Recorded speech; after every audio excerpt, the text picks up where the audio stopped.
unexpectedly with 7 friends. I hadn't been told about this visit, and I had my own plans, so I tried to say no. "But you'll be back soon, right? We'll just leave our stuff here and go out for a while. Could you get dinner ready and set up places for us to sleep?" She acted like she didn't care about my situation and as if everything was already arranged. To make things worse, I noticed the necklace she was wearing.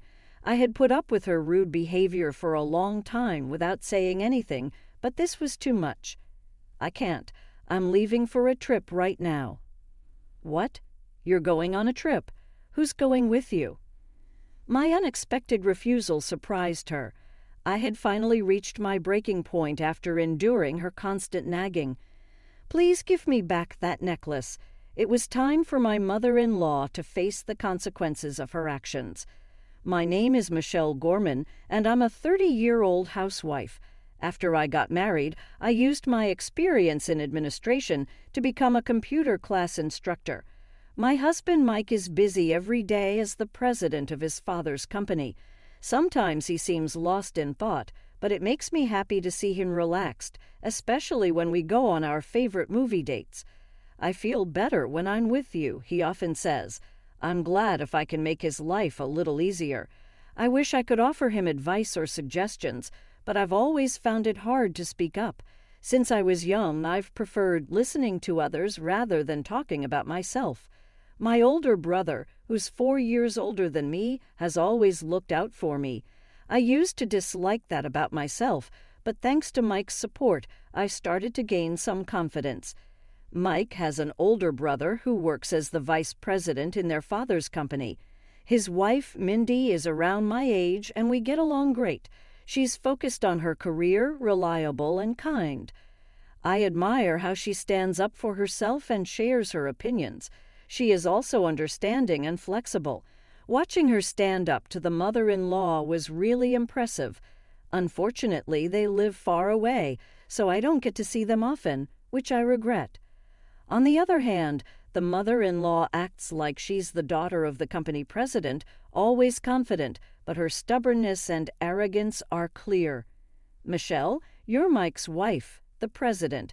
You should quit your job as a computer instructor and fully support your husband," she'd say, putting a lot of pressure on me. Mike would support me, but she'd still be unhappy. Sometimes I was glad we lived apart. I just wanted a peaceful life with Mike and hopefully children someday. But then Mike's father passed away suddenly from a heart attack. It was a shock for everyone and Mike, and his brother had to figure out what to do with the family company. Mike decided to stay in New York for a while. I went back home and waited for Mike's updates. With the extra responsibilities on both of them, I was worried. After talking with his brother, they decided that Mike would move to the company's main office in New York. His brother became the new president, and Mike became the vice president. We looked for a house in New York and found a nice one that was already built. It was a bit far from the train station, but it was in a quiet area, which felt safe. The house had lots of sunlight, so it seemed like we'd have a comfortable life there. Since Mike had to work late because of all the changes at work, I made sure our home was cozy so he could relax and prepared healthy lunches for him.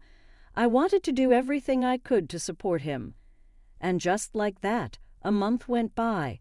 "I'm back. I'm starving," Mike said. "Thanks for working so hard. I'll make dinner," I replied. "Thanks. Hey, Michelle, my mom wants to visit this weekend. Is that okay?" I was worried that she might be feeling lonely since Mike's dad passed away, so I was glad to hear this. "Of course, we still have some things to tidy up, but she's welcome," I said. "Thanks, I'll tell her." "Oh, maybe I should ask my brother and his wife to join too," Mike suggested. "Yeah, that's a great idea," I replied. It might sound strange, but moving here meant I could see Mindy, my sister-in-law, more often, which was a nice surprise. That weekend, we all got together to talk about what had been happening and share memories of my father-in-law. It's sad that Dad's gone, but I didn't want to stay sad forever, so I started a new hobby, my mother-in-law said with a smile. She always looked elegant, wearing beautiful dresses and nice jewelry. Today she looked stylish with a light purple scarf that stood out. She seemed to have lost some weight, but she was still firm when giving advice to Mike and his brother about the company. But since my father-in-law passed away, I noticed she was being stricter with me. "Michelle, we're running out of drinks. Can you go buy some?" she asked. "Jessica, I can go get them," Mindy offered. "Oh, can you? That would be really helpful," she said, sounding more demanding towards me than she did towards Mindy. I thought maybe she was struggling with the loss of her husband, so I decided to let her comments go for a while and just watch. After dinner, Mike drove everyone home, and the night was over. Since then, my mother-in-law started coming to our house a lot.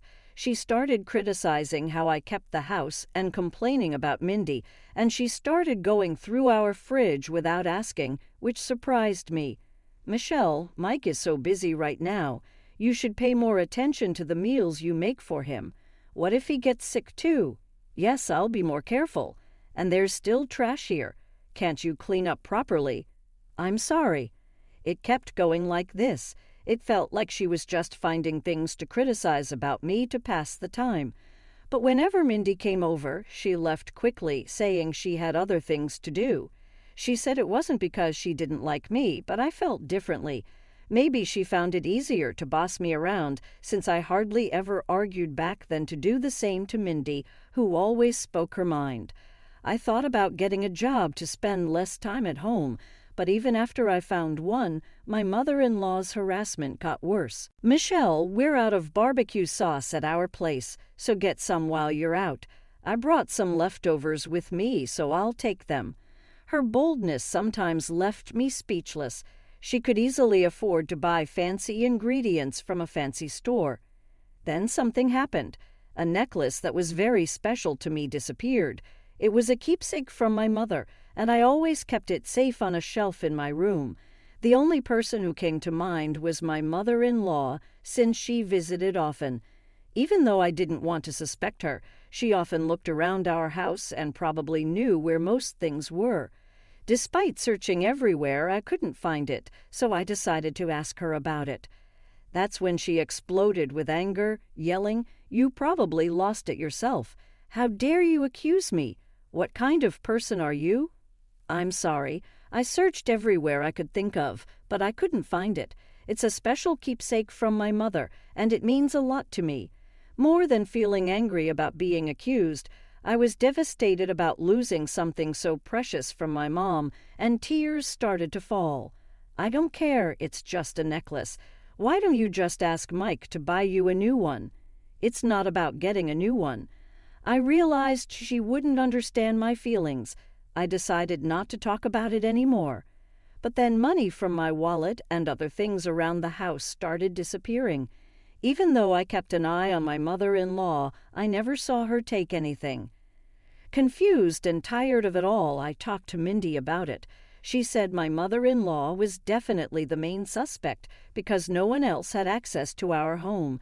It made me sad to think that, but there wasn't any solid proof. I couldn't understand why she would do this, especially since she still had lots of money from my father-in-law's inheritance. Seeing how upset I was, Mindy had an idea. Little did I know where it would lead. About 2 weeks after talking to Mindy, I was getting ready for a trip. "I'm heading out, Michelle. Just relax and enjoy your time," Mindy said. "Take care," I replied. Mike and his brother were going on a business trip to meet with a company from another state. Mindy suggested I take a break too and invited me on a short vacation. I've been feeling really drained lately, so the idea of getting away sounded nice. I packed early and left my travel bag by the door, ready to go. Then the doorbell rang. I wondered who it could be, so I checked the video feed and saw my mother-in-law, but she wasn't alone. She had a bunch of friends with her. "Hi, Michelle, I brought some friends. Can you let us in?" Opening the door, I saw my mother-in-law and about 7 of her friends, all carrying big bags. Were they planning to stay here? "We're staying over tonight. Make us feel comfortable." "Excuse me, didn't I mention it? We're going to see a play nearby tonight, and since it ends late, we decided to stay here," she said casually.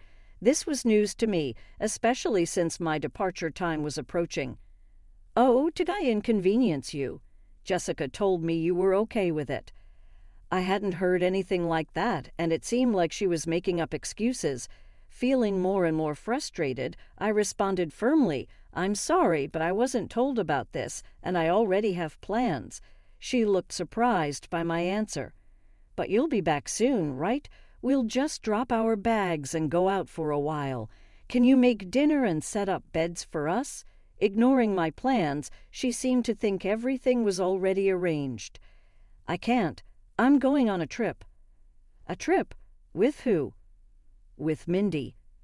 "Oh, just for Mindy? You can go any time. We've come all this way just for today. How long are you going to make us wait?"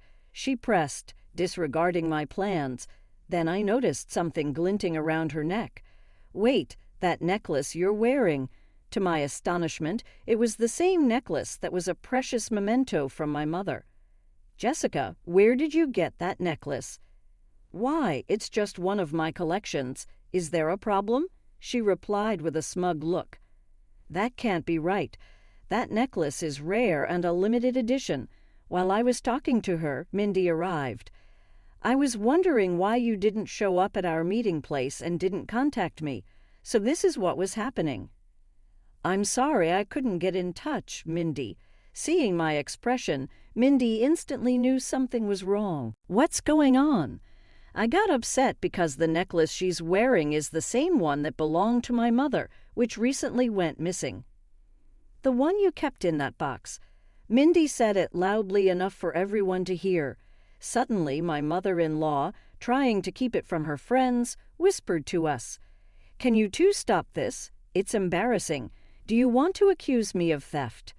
"Yes, I find it suspicious," Mindy answered firmly. "Do you have any proof that I stole it?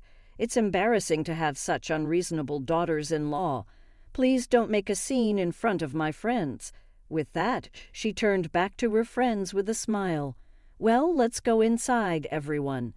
As she tried to move inside, I remembered something. The initials. My mother's initials are engraved on the necklace. "Jessica, can I have a look, please?" Mindy quickly went behind her to check. "Enough of this. What's your mother's name?" "It's Kate Young, so the initials should be Kai." "There it is, the initials KY," I said, pointing out the engraving. The friends looked horrified and stepped back. "Stop this. I didn't come here for this. Let's go, everyone," my mother-in-law insisted. "We're not letting you leave," Mindy said firmly. The friends, sensing the tension, quickly muttered, "We're not involved," and hurried towards the subway. "Wait, there's been some mistake."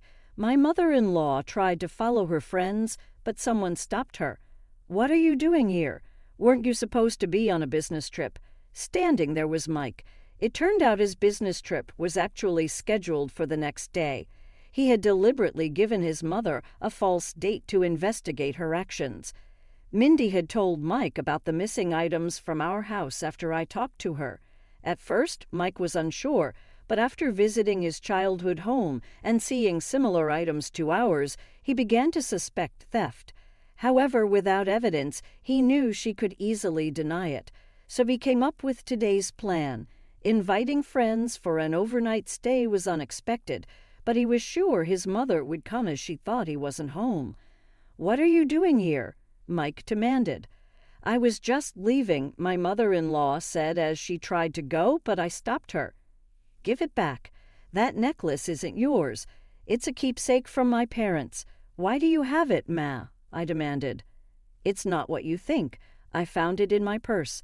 Michelle must have set me up," she claimed, suddenly shifting the blame to me, seemingly fearing she was in trouble. "Do you really think such a lie would work? There's no way Michelle would do something like that. First, give the necklace back to Michelle. We'll talk after that," Mike said firmly.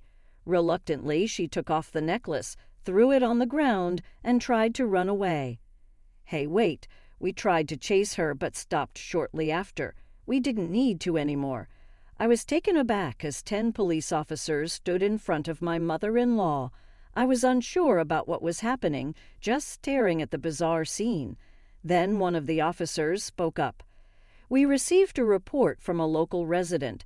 They said someone who seemed to be causing a disturbance here was often seen entering this house when the owners were away. They asked us to come quickly. What are you talking about? I'm the mother of the son living here. Getting the police involved in a family matter? My mother-in-law retorted, looking annoyed. Wait, what do you mean she entered when we weren't home? I never did such a thing, I interjected. I always come when you're home. Did the informant say anything else?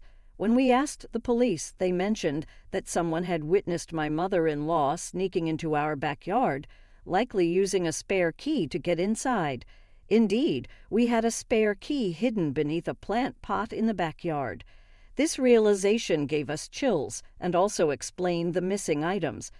Mike had considered this possibility and was planning to observe her actions while we were out today, but he never expected to find out the truth in this manner.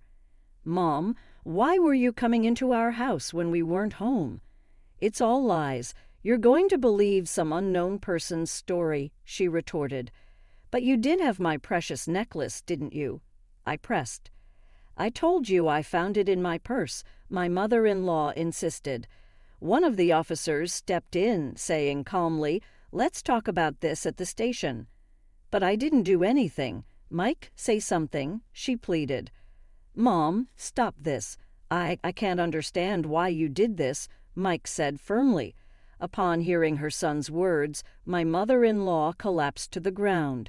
Just when it seemed like she had nowhere left to run and was feeling defeated, she suddenly flew into a rage. Because after your father passed away, I felt so lonely, and seeing her always so cheerful, I couldn't stand it. I felt better seeing her troubled. I wanted her to feel the pain I felt, she shouted. Mike was red-faced, hearing her irrational reasoning. Mike, wait, let me speak, I said, feeling the need to confront the issue head-on.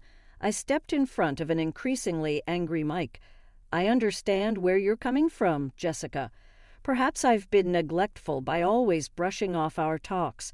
However, stealing is a different matter entirely. Did you want to upset me? Don't be ridiculous, she snapped. Did you find joy in pushing someone to their limits with such a twisted and dirty scheme? Did that fill the void of your loneliness? I asked, trying to understand her actions. Shut up. What do you know about me? She snapped back defensively.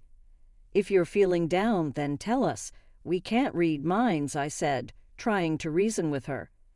Don't make fun of me. Why would I tell you anything, you worthless daughter-in-law? She lashed out. Mom, Michelle's right, Mike intervened firmly. Seeing that the situation wasn't progressing, the police stepped in, suggesting they move to the station. Are you really going to take me in? I can't believe this, she protested. Despite her resistance, given the eyewitness accounts of the unlawful entry and the suspicion of theft from possessing my belongings, the police decided to question my mother-in-law, and so she was promptly arrested on charges of unlawful entry and theft. She continued to protest her innocence, demanding a lawyer and refusing to eat the food provided. During a visit from her father, he expressed his anger and urged her to deeply reflect on her actions. This stern admonition prompted a change in her demeanor as she tearfully apologized. Despite her typically carefree nature, her father's authority seemed to be the only one she wouldn't challenge. He warned her that unless she genuinely reflected on her behavior, she shouldn't expect to have a home to return to. Reluctantly, she appeared to accept the reality of her situation. Perhaps the loss of her husband had left my mother-in-law searching for her place in the world. Were her expensive clothes and jewelry merely a shield to protect herself? I even began to wonder if her differing treatment of me and my sister-in-law was just a facade to conceal her vulnerabilities. However, her excessive desires and inability to control them were a separate issue. It was clear that making wrong judgments had led to this unfortunate incident. I was shocked to see the situation escalate to such a degree, especially realizing that my mother-in-law had been using a spare key to enter our house without our knowledge. It genuinely terrified me to think about the potential dangers of someone entering our home without permission. Later, I discovered that the couple living diagonally across from us had reported her. The wife, who works from home, had noticed my mother-in-law entering our yard suspiciously multiple times and found it concerning. I'm incredibly grateful for their courageous actions. Since then, we've been enjoying a peaceful life. To ensure our safety, we changed our locks and stopped hiding a spare key in the yard.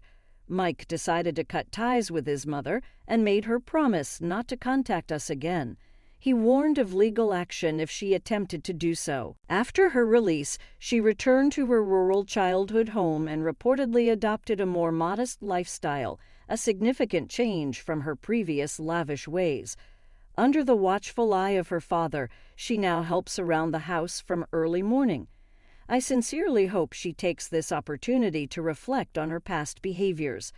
Meanwhile, my own father has moved in with us as a precaution against any further unexpected visits from my mother-in-law. He's here to ensure my safety, but there's another reason he's with us. I'm currently expecting our first child. The anticipation of becoming grandparents, coupled with the support of Mike, fills me with a sense of warmth and determination. While material possessions can bring temporary satisfaction, it's the presence of loved ones that truly enriches our lives. As we discuss our living arrangements surrounded by our dear ones, we are committed to preserving the peace and happiness